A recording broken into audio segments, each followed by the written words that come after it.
કોરોનાથી સરકારી આંકડાઓ કરતાં 8 ગણો વધુ મોત થયા છે। 2020માં ભારતમાં 12 લાખ લોકોના મોત, મુસ્લિમો સૌથી વધુ પ્રભાવિત।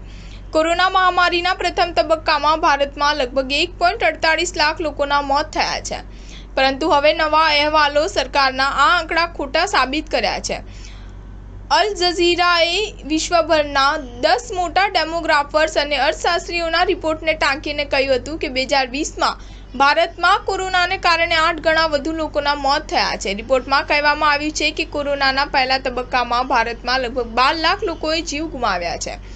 સાયન્સ એડવાન્સ પબ્લિકેશને આ અહેવાલ 19 જુલાઈના રોજ પ્રકાશિત કર્યો હતો, જે ભારતના સરકારના 2019થી 2021ના નેશનલ ફેમિલી હેલ્થ સર્વેના આધારે તૈયાર કરવામાં આવ્યો છે।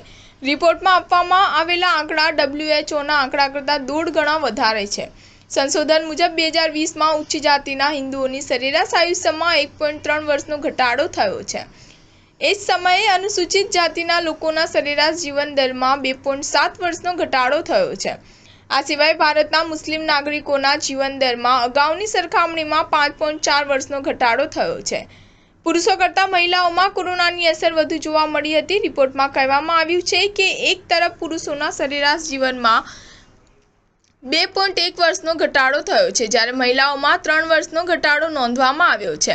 સમગ્ર વિશ્વના આંકડાઓ પર નજર કરીએ તો પુરુષોના જીવનમાં દર મહિલાઓ કરતાં વધુ ઘટાડો જોવા મળ્યો છે। સરકારી આંકડાઓ અનુસાર 2020માં કોરોનાના પ્રથમ તબક્કા અને 2021માં ડેલ્ટા વેવ સાથેના બીજા તબક્કા બાદ દેશમાં રોગચાળાને કારણે 4.81 લાખ લોકોના મોત થયા છે।